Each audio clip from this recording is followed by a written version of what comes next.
My name is Julia Buxton and I'm a Professor of Comparative Politics in the School of Public Policy at Central European University. I've been asked to provide a very short overview of the current situation in Venezuela. It's probably fair to say that Venezuela has been in a protracted situation of crisis for many years now, and the current situation as of January, February and March of 2019 is really a new peak in an ongoing, very deeply historically embedded structural crisis in that country. What happened in January was on the 10th of January, incumbent President Nicolas Maduro was inaugurated for a second term, and this followed his election in May 2018.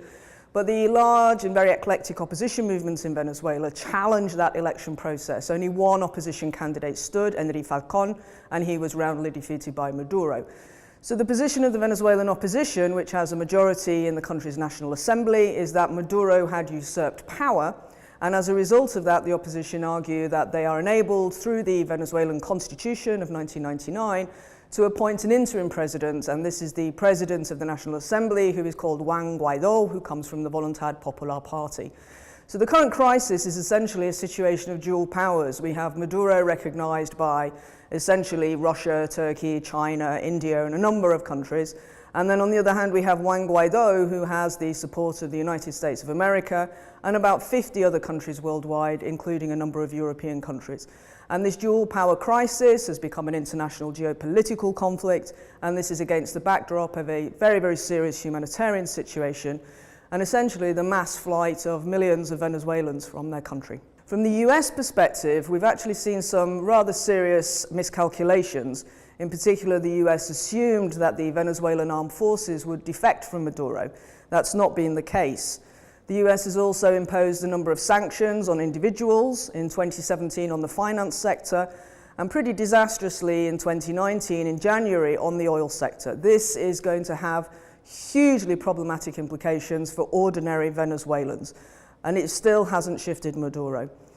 So there's a geopolitical dimension here which is hugely important. The outflow of people has significance for many countries in Latin America in particular, Colombia and Brazil really hosting the majority of those who are leaving Venezuela.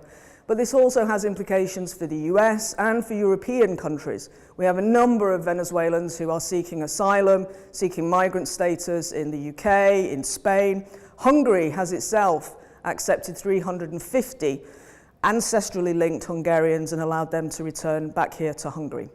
So there's a big geopolitical dynamic at play here in terms of the outflow of people, but also in terms of other aspects, including oil. Venezuela has the world's largest oil reserves, and yet its oil production has collapsed.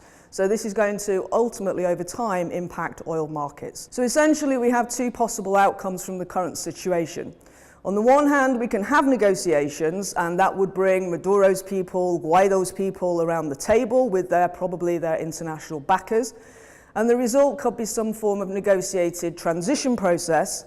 This could probably involve, and will probably involve, a presidential election.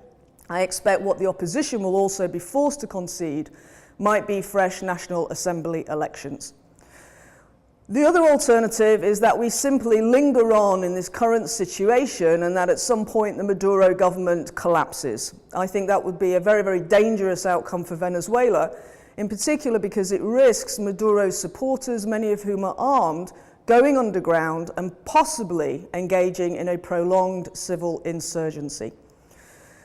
The third possible outcome, if we're to talk about a third outcome, could be that Maduro just stays in power, and that ultimately the traction and the momentum around this Guaido challenge just dissipates.